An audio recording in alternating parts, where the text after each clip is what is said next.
Hi guys, this is Allison from Allykatkreations. How are you? Please like and share and subscribe to my channel if you haven't yet to do so. And if you get anything from my work, a connect, a dot, an epiphany, a mind-blown moment, an explosion, a new book to read, a new author to explore, you could check out Allykatkreations211.com to check out the creations being made. I got pyramids. I got a whole bunch of goodies. You see a lot of them on the floor. So check that out. Hi. Ways you can help me are all in the description below. Because, yeah. Secret Teachings of All Ages by Manly P. Hall. This is going to be a little bit of a longer one. I got my coffee and my water at hand. Cryptogram as a factor in symbolic philosophy. Fun times. Before I begin reading, not every word is pronounced properly out of my mouth. I have a lot of issues. I'm also dyslexic. It's been acting up. So please give me grace and some compassion when reading these books. I know not everybody is, it gets frustrating and very triggering at times for certain people that listen to me, but have some grace. No treatise which deals with symbolism would be complete without a section devoted to the consideration of cryptograms. The use of ciphers has long been recognized as indispensable in military and diplomatic circles, but the modern world has overlooked the important role played by cryptography, in literature and philosophy. If the art of deciphering cryptograms could be made popular, it would result in the discovery of much hereto unsuspected wisdom possessed both by ancient and medieval philosophers. It would prove that many apparently verbose and rambling authors were wordy for the sake of concealing words. Ciphers are hidden in the most subtle manner. They may be concealed in the watermark of the paper upon which a book is printed. They may be bound into the covers of ancient books. They may be hidden under imperfect pagination. They may be extracted from the first letters of words or the first words of sentences. They may be artfully concealed in mathematical equations or in apparently untangible characters. They may be exacted from the jargon of clowns or revealed by heat as having been written in sympathetic ink. They may be word ciphers, letter ciphers, or apparently ambiguous statements whose meaning could be understood only by repeated careful readings. They may be discovered in the elaborately illuminated initial letters of early books, or they may be revealed by a process of counting words or letters. If those interested in free Masonic research would give serious consideration to the subject, they might find in books and manuscripts of the 16th and 17th centuries the information necessary to bridge the gap in Masonic history that now exists between the mysteries of the ancient world and the craft masonry of the last 3 centuries. The arcana of the ancient mysteries were never revealed to the profane except through the media of symbols. Symbolism fulfilled the dual office of concealing the sacred truths from the initiated and revealing them to those who qualify to understand the symbols. Forms are the symbols of formless divine principles. Symbolism is the language of nature, which reverence the wise pierce the veil and with clearer vision contemplate the reality. But the ignorant, unable to distinguish between the false and the true, behold a universe of symbols. It may well be said of nature, that great mother, that she is ever tracing strange characters upon the surface of things, but only in her eldest and wisest son as a reward for their faith and devotion does she reveal the cryptic alphabet, which is the key to the import of these tracings. The temples of the ancient mysteries evolved their own secret languages, known to their initiates and never spoken save in the sanctuary. The illumined priests considered it sacrilege to discuss the sacred truths of the higher worlds or the divine verities of eternal nature in the same tongue as that used by the vulgar for wrangling and dissension. A sacred science must needs be couched in a sacred language. Secret alphabets also were invented, and whenever the secrets of the wise were committed to writing, characters meaningless to the uninformed were employed. Such forms of writing were called sacred or hermetic alphabets. Some, such as the famous angelic writings, are still retained in the higher degrees of Masonry. Secret alphabets were not entirely satisfactory. However, for although they render unintangible the true nature of the writings, their very presence disclosed the fact of concealed information, which the priests also sought to conceal. Though patience and persecution, the keys to the alphabets were eventually acquired and the contents of the documents revealed to the unworthy. This necessitated employment of more subtle methods for concealing divine truths. The result was the appearance of cryptic systems of writing designed to conceal the presence of both the message and the cryptogram. Having thus devised a method of transmitting their secrets to posterity, the illuminated encouraged the circulation of certain documents, especially prepared through incorporating into them ciphers containing the deepest secrets of mysticism and philosophy. Thus, medieval philosophers disseminated their theories throughout Europe without evoking suspicion, since volumes containing these cryptograms could be subjected to the closest scrutiny without revealing the presence of the hidden message.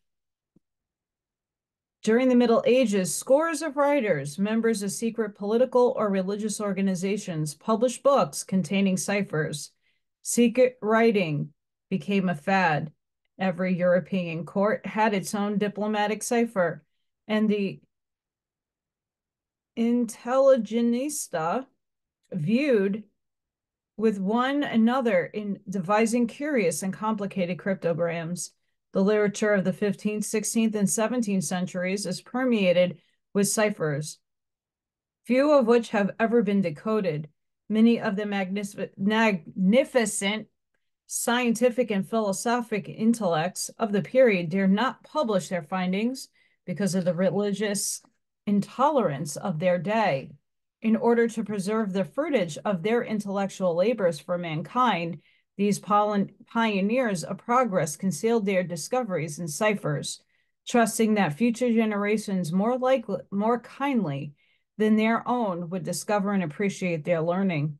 Many churchmen, it is interesting to note, use cryptograms featuring excommunication or a worse fate should their scientific researches be suspected.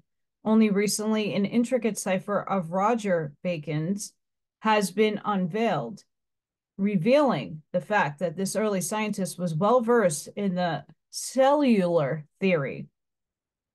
Lecturing before the American Philosophical Society, Dr. William Romaine Newbold, who translated the cipher manuscript of the Friar, declared, "There are drawings which so accurately portray the actual appearance of certain objects that it is difficult to resist the inference that Bacon had seen them with the microscope. These are spermatozoa, the body cells, and the semi-inferior tubes, the ova, with their nuclei distinctly indicated. There are 9 large drawings, of which one at least bears considerable resemblance to certain stage of development of a fertilized cell."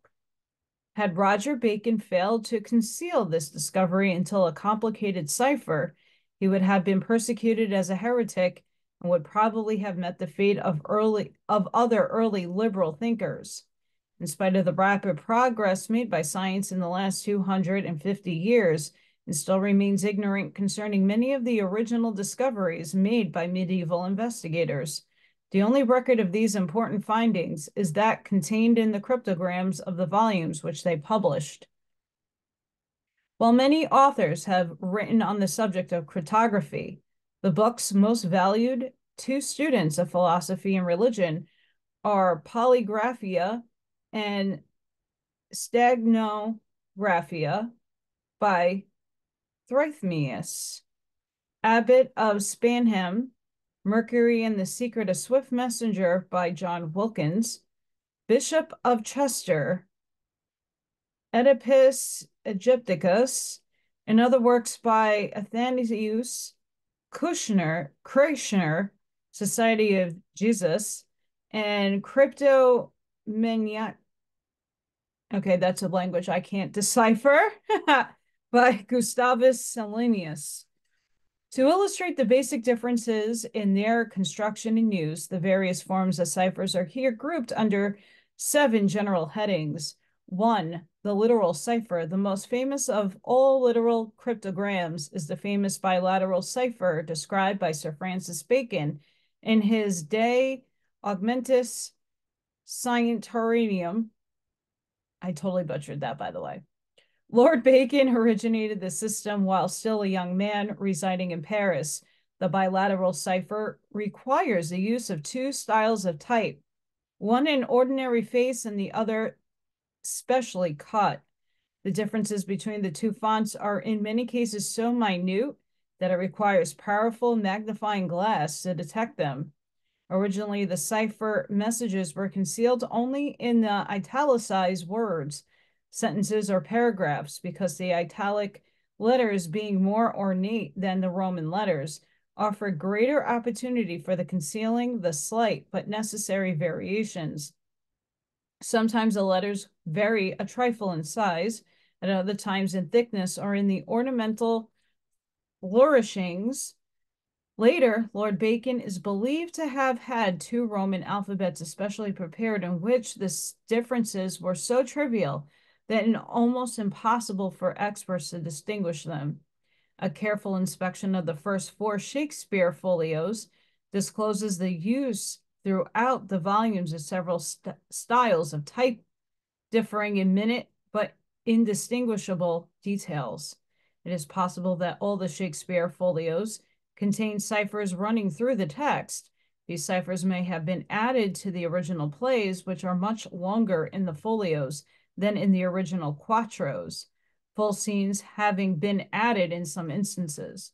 The bilateral cipher was not confined to the writings of Bacon and Shakespeare, however, but appears in many books published during Lord Bacon's lifetime and for nearly a century after his death. And referring to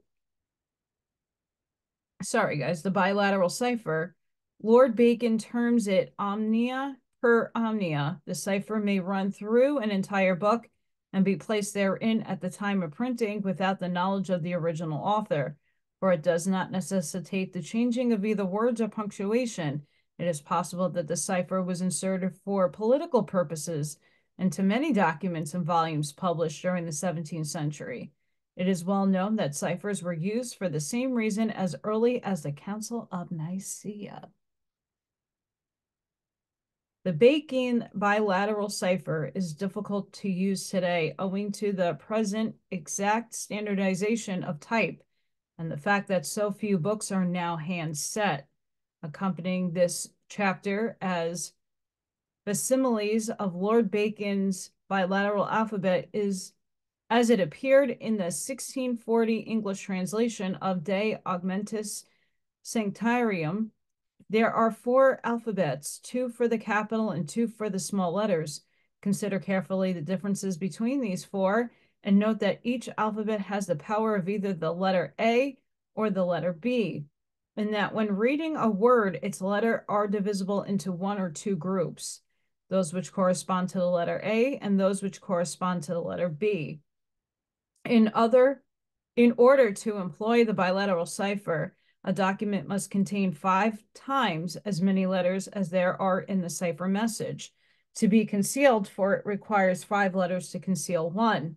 The bilateral cipher somewhat resembles a telegraph code in which letters are changed into dots and dashes according to the bilateral system.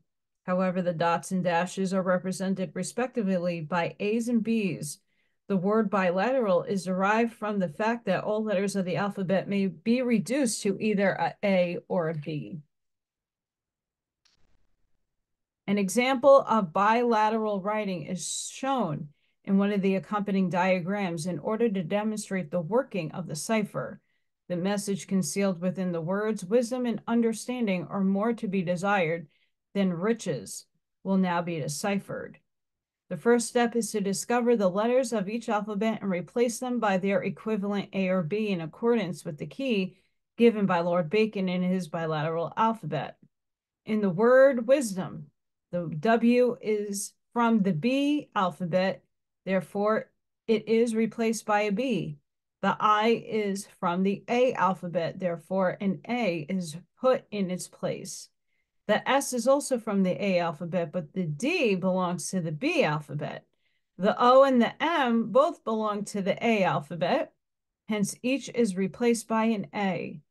By this process, the word wisdom therefore becomes Baba, treating the remaining words of the sentence in a similar manner, and becomes ABA, understanding, ba, R, ABA, more ABBB to AB, BE, AB, desired, ABAA, BAA, then AABA, riches. The next step is to run all the letters together. Thus, and it's just all A's, B's, and A's. All the combinations used in the Bakian bilateral cipher consist of the groups containing 5 letters. Therefore, the solid line of letters must be broken into groups of 5 in following manner. And it goes in with a string of B's and A's. Each of these groups of 5 letters now represent one letter of the cipher, and the actual letter can now be determined by comparing the groups with the alphabetical table. The key to the bilateral cipher from De Augmentis Sanctorum, Bab T equals T, AABAA equals E, AABAA equals E, AAAAB equals B. The last 5 letters of the word riches being set off by a period from the initial R, the last 5 A's do not count in the cipher. The letters thus extracted are now brought together in order and resulting TEEBLPXEE. Interesting. At this point, the inquirer might reasonably expect the letters to make tangible words, but he will very likely be disappointed, for as in the case above, the letters thus extracted are themselves a cryptogram, doubly involved to discourage those who might have a casual acquaintance with the bilateral system. The next step is to apply the 9 letters to what is commonly called a wheel or a disc cipher, which consists of 2 alphabets, one revolving around the other, in such a manner that numerous transpositions of letters are possible. In the accompanying cut, the A of the inner alphabet is opposite the H of the outer alphabet, so that for cipher purposes, these letters are interchangeable. The F and M, the R and Y, the W and D, in fact, all the letters may be transposed as shown by the 2 circles. The 9 letters extracted by the bilateral cipher may thus be exchanged for 9 others by the wheel cipher. The 9 letters are considered as being on the inner circle of the wheel and are exchanged for the 9 letters on the outer circle, which are opposite the inner letters. By this process, the T becomes A, the 2 E's become 2 L's, the B becomes I, the L becomes S, the P becomes W, the X becomes E, and the 2 E's become 2 L's. The result is all is well, which broken up into the words reads all is well. Of course, by moving the inner disk of the wheel cipher, many different combinations in addition to the one given above may be made of the letters, but this is the only one which will produce sense. And cryptogrammaticist must keep on experimenting until he discovers a logical and intangible message. He may then feel reasonably sure that he has deciphered the system. Lord Bacon involved the bilateral cipher in many different ways. There are probably a score of different systems used in the Shakespeare folio alone, some so intricate that they may forever baffle all attempts at their decipherment. In those susceptible of solution, sometimes the A's and B's have to be exchanged at other times that conceal the messages written backwards. Again, only every other letter is counted and so on. There are several other forms of the lateral cipher in which letters are substituted for each other by a prearranged sequence. The simplest form is that of two alphabets are written thus.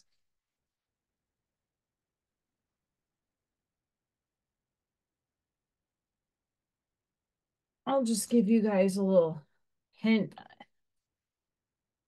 By substituting the letters of the lower alphabet for the equivalents in the upper one, a meaningless conglomeration, here we go, results the hidden message being decoded by reversing the process. There is also a form of lateral cipher in which the actual cryptogram is written in the body of the document, but unimportant words are inserted between important ones according to a prearranged order. The lateral cipher also includes what are called acrostic signatures, that is, words written down the column by the use of the first letter of each line, and also more complicated acrostics in which the important letters are scattered through an entire paragraph or chapters. The two accompanying alchemical cryptograms illustrate another form of the lateral cipher, involving the first letter of each word. Every cryptogram based upon the arrangement or combination of the letters of the alphabet is called lateral cipher. The pictorial cipher, any picture or drawing with other than its obvious meaning, may be considered a pictorial cryptogram. Instances of pictorial cipher are frequently found in Egyptian symbolism, in early religious art.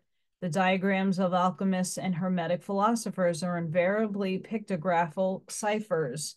In addition to simple pictorial cipher, there is more technical form in which words or letters are concealed by the number of stones in a wall, by the spread of birds, wings in flight, by ripples on the surface of water, or by the length and order of lines used in shaping. Such cryptograms are not obvious and must be decoded with the aid of an arbitrary measuring scale. The length of the lines determine the letter or word concealed, the shape and proportion of a building, the height of a tower, the number of bars in a window, the folds of a man's garment, even the proportions or attitude of the human body, were used to conceal definite figures or characters, which could be exchanged for letters or words by a person acquainted with the code. Pause. Sorry, guys. That bugs me. So when I was in art school and I studied mannerism, that's like Italian art with Michelangelo and Da Vinci and some of the other Italian greats. There was a lot of deciphering in every one of those paintings. So the next time you go to a museum and you're looking at medieval art and or period of time from that era and a couple of those other eras, you should look very microscopically at some of the paintings because there are layers of paint. That's also another way of hiding messages and ciphers. They hide things within the layers of paint that they use. So each time they're layering paint, they're hiding, but you can still see things underneath the layers. It's very cool. Go to the Met in Manhattan and have fun. You can't get too close to paintings there. The last time I went, there was a lot of stuff that you couldn't get really close to, and their guards are nasty. But if you have a phone, and not all the time are you allowed to take pictures of things, but if you can, zoom in. It's like a nice Easter egg hunt. But any one of the museums that have medieval art and paintings, it's definitely interesting to look to see what's beneath the paint or what is the extra layers of things that they added in on the paintings. Initial letters of names were secreted in archetypical arches and spans. A notable example of this practice is found on the title page on Montaigne's Essays, 3rd edition, where an initial B is formed by 2 arches and an F by a broken arc.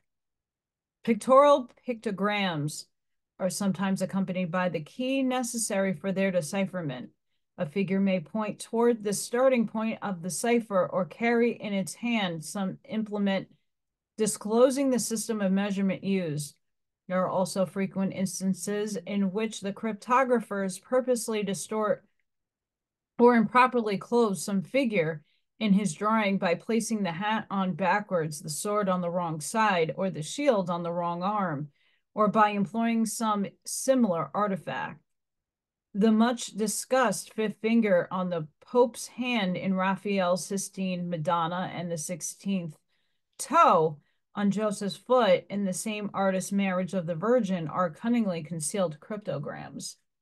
See? The achromatic cipher, the religious and philosophical writings of all nations abound with achromatic cryptograms, that is, parables and allegories. The achromatic is unique in the document containing. It may be translated or reprinted without affecting the cryptogram. Parables and allegories have been used since remote antiquity to present moral truths in an attractive and understandable manner. The achromatic cryptogram is a pictorial cipher drawn in words, and its symbolism must be interpreted. The Old and New Testaments of the Jews, the writings of Plato and Aristotle, Homer's Odyssey and the Iliad, Virgil's Aeneid, the Metamorphosis of Apicius, and Aesop's Fables are outstanding examples of I'm having problems today. Achromatic cryptography, in which are concealed the deepest and most sublime truths of ancient mystical philosophy. The achromatic cipher is the most subtle of all, for the parable or allegory is susceptible of several interpretations. Bible students for centuries have been confronted by this difficulty. They are satisfied with the moral interpretation of the parable and forget that each parable and allegory is capable of 7 interpretations, of which the 7th, the highest, is complete and all-invasive, whereas the other 6, the lesser, interpretations are fragmentary, revealing but part of the mystery. The creation myths of the world are achromatic cryptograms, and the deities of the various pantheons are only cryptic characters, which, if properly understood, become the constituents, there we go, of a divine alphabet.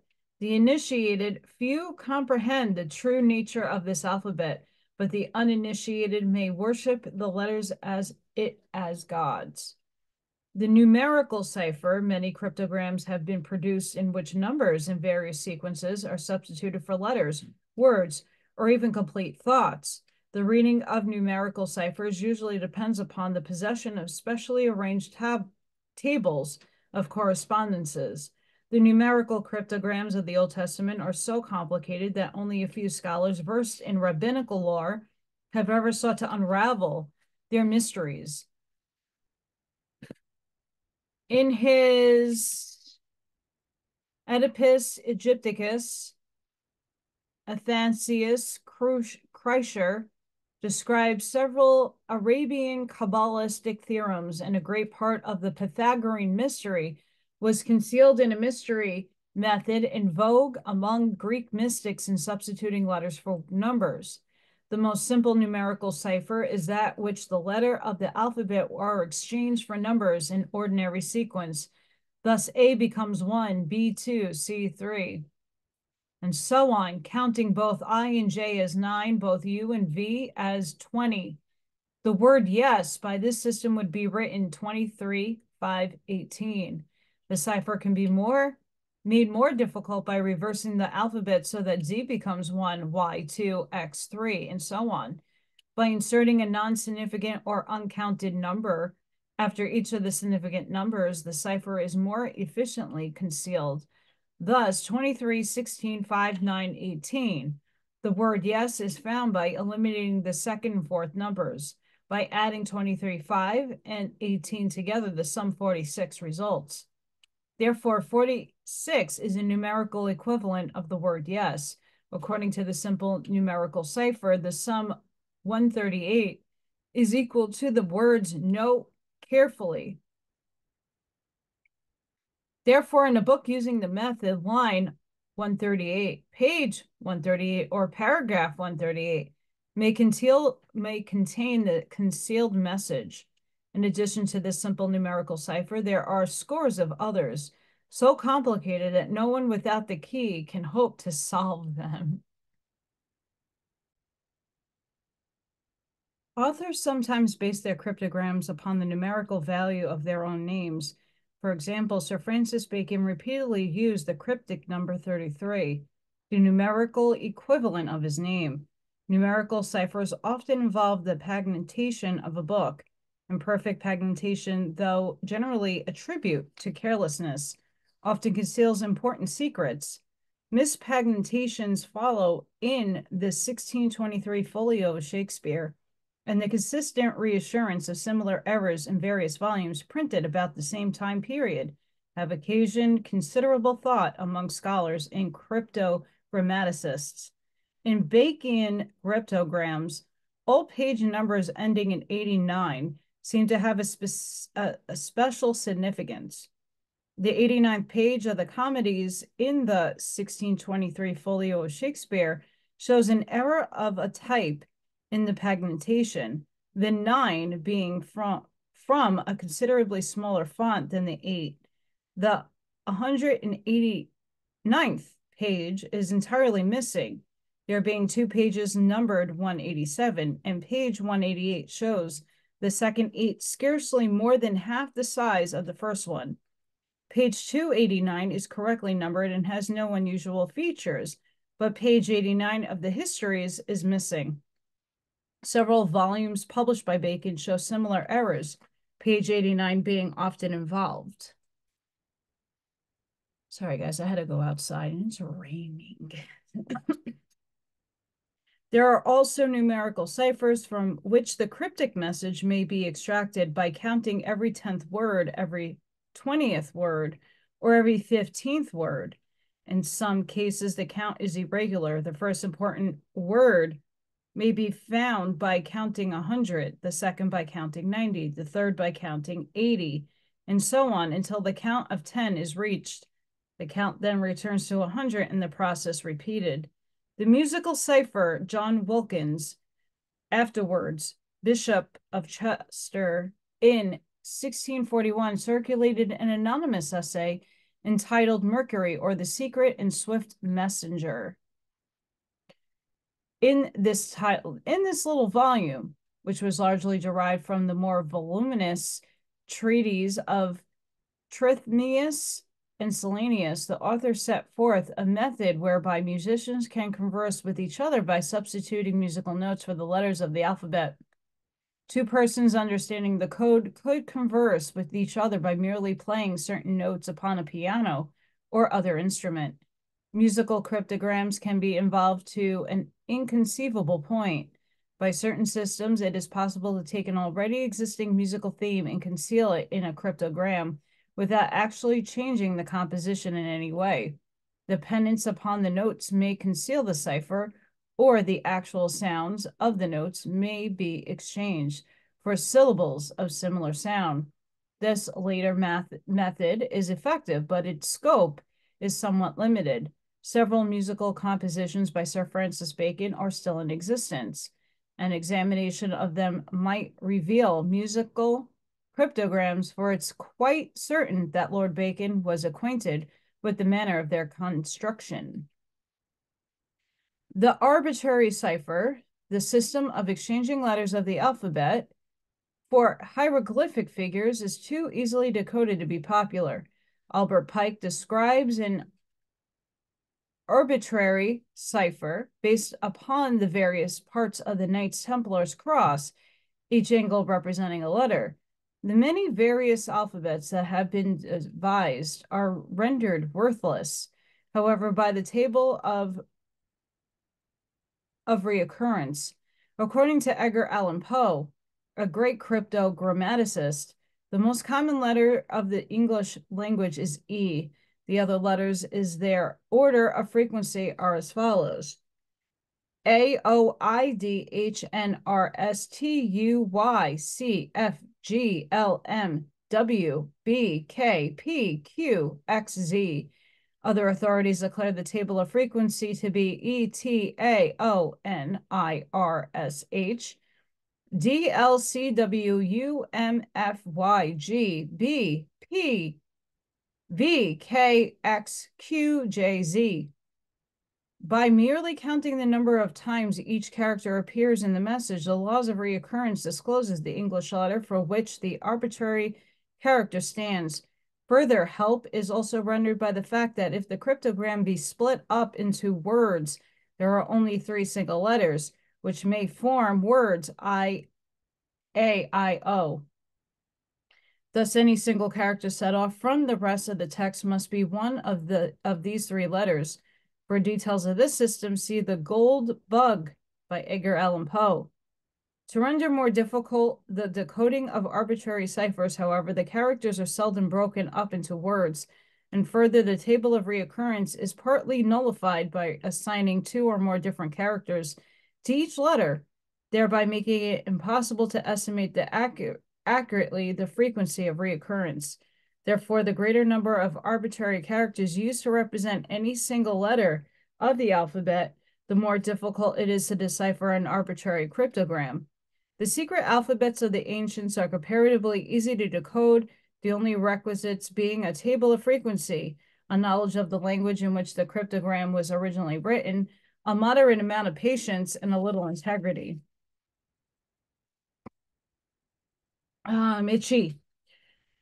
The code cipher. The most modern form of cryptogram is the code system. Its most familiar form is the Morse code for use in telegraphic and wireless communication. This form of cipher may be complicated somewhat by embodying dots and dashes into a document, in which periods and colons are dots, while commas and semicolons are dashes. There are also codes used by the business world which can be solved only by the use of a private code book. Because they furnish an economical and efficient method of transmitting confidential information, the use of such codes is far more prevalent than the average person has any suspicion. In addition to the foregoing classifications, there are numbers of miscellaneous systems of secret writing, some employing mechanical devices, others colors. A few make use of sundry miscellaneous objects to represent words and even complete thoughts, but as these more elaborate devices were seldom employed by the ancients or by the medieval philosophers and alchemists, they have no direct bearing upon religion and philosophy. The mystics of the Middle Ages, borrowing the terminology of various arts and sciences, evolved a system of cryptography which conceal the secrets of the human soul under terms generally applied to chemistry, biology, astronomy, botany, and physiology.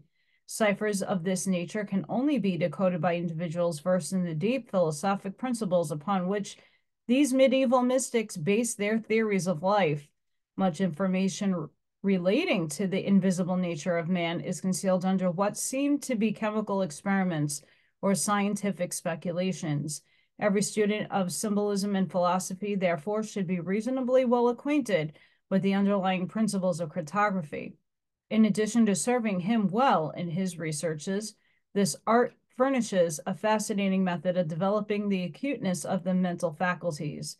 Discrimination and observation are indispensable to the seeker after knowledge, and no study is equal to cryptography as means of simulating these powers.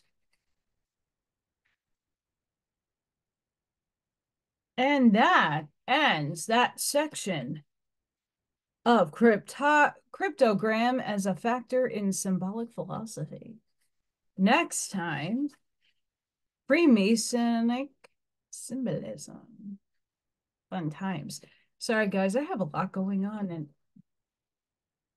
I can't get it fixed.